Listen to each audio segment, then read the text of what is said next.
Hi, I'm David Poulsen.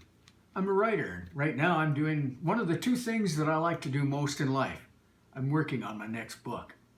But the other thing that I really like to do a lot is talk to people like you about writing. So welcome to another episode of Wordsmith with Us, brought to you by YoungAlbertaBookSocietyTV and sponsored by our good friends at the Rose Foundation. I want to talk to you today about three very important words in the process of writing. Those three words are show, don't tell. Now I'll tell you exactly how important those words are by relating to you that my very first rejection letter, and by the way, I got lots of rejection letters over the years, but the very first one I got talked about the fact that I was telling too much of my story, that I wasn't showing the reader, that I wasn't bringing the reader right into the story. In fact, when you tell instead of showing, what you do is you wind up keeping the reader back from the story. And that's exactly what we don't want to do. We want to bring those readers right into our story. My favorite stories are the ones where the writer has reached out and grabbed me by the shirt and pulled me right into that story. So I'm right there with the main character when all the cool stuff is happening. So if you decide to hang out with me for the next few minutes and talk about show, don't tell, I got a little bonus for you. If you put together, I'm going to give you an idea for a story, and if you put together a story or part of a story and send it off to YoungAlbertaBookSocietyTV at gmail.com, and I'll put that address up on the screen in a few minutes.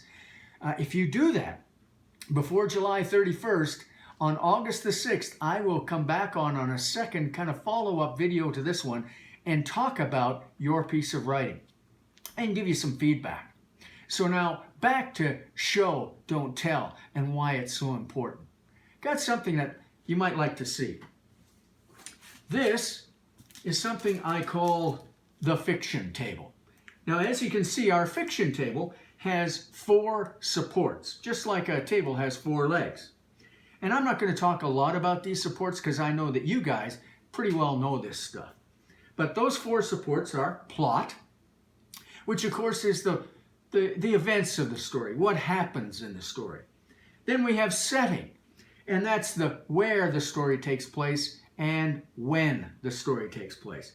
Then we've got character or characters over here, and that's kind of the who of the story, or as one person in one of my workshops said, those are the stars of the story. They're the people, the characters, the who have things done to them and who do things as well. And then the 4th and final support for fiction, I'm not going to talk about a lot here, but it's essentially the why of the story, why the author wrote it and what he or she wants to talk about in the story. But here's what's so important in show, don't tell. It's these 2 right here, setting and character. If you can show, not tell, in these 2 areas, and make me believe that setting, make me believe those characters, then there's a very good chance that I'll believe all the other stuff that happens over here in the plot. And you do that with show, not tell. Okay, so that's great.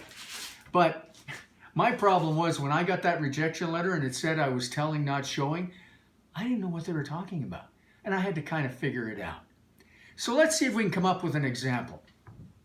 Let's say in your story you have a woman and she's tall and you want the reader to know that this woman is tall. Well, how do we do that? Well, you could write something like this. She was tall. What you just did right there is you told the reader that this character is tall. That's exactly what we don't want to do. So let's see if we could do something a little bit better. How about something like this? Every eye was on her, as once again she had to duck to get through the doorway. Well, okay, we start to see a little bit of a picture in our mind of that character having to duck her head, so she's obviously tall. But really, all you've done there is you've done a better job of telling, but it's still not showing.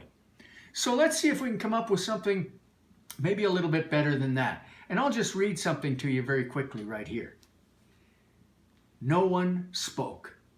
The gymnasium went suddenly silent as Laura Jenkins' body arched through the air, the basketball an extension of her long, sinewy arm. And now she was on the downward part of the arc, her hair flying out behind her, the sweat that had soaked through her cobra's shirt glistening under the brilliant lights. The ball plunged through the netting, hitting the floor below it at exactly the same time as Laura Jenkins' flaming red Adidas. "Crap," Jan whispered. "Shaq never slam dunked one any better than that. We're in big trouble." So what that writer did is really engage the reader and brought me as a reader right into that gymnasium. So I could see Laura Jenkins. I could feel Laura Jenkins flying through the air, slam dunking that basketball. Obviously, she's tall. Didn't have to tell me she's tall, showed me instead. And even showed me what poor Jan on the other team's opposing bench was thinking while Laura Jenkins was slam dunking that basketball. That's a great example right there of showing, not telling. Now, we want to do that with setting. We want to be able to smell that place. We want to be able to feel that place. We want to be able to hear that place. Don't just talk about what can be seen, but think about the other of the 5 senses that you might be able to use as well. And show me what that character is feeling. What I want to do when I show, don't tell, is I want the reader to experience what the character is experiencing. Okay, so that's a little bit about showing, not telling. Now, let's talk about that story prompt that I promised you, that if you guys follow up on this and send it in, I will follow up by giving you some feedback on your story. So here's the story idea. Your character is a boy or a girl about your age, has a problem. The problem is mom's car. This car is an absolute beater. Smoke belching, clattering down the road, an absolute embarrassment. In fact, it's so embarrassing that your character has said to his or her mom, "You know what, why don't you just drop me off a couple of blocks from the school so the kids don't see me in this car, because frankly, Mom, it's embarrassing." Okay, until last night.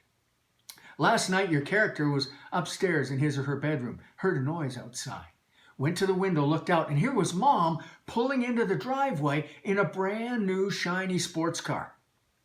Well, it was kind of late for the character to be able to do anything about it right then. So, the next morning, full of excitement, the minute he or she wakes up, it's into the clothes, down the stairs, out onto the porch, and there's the car.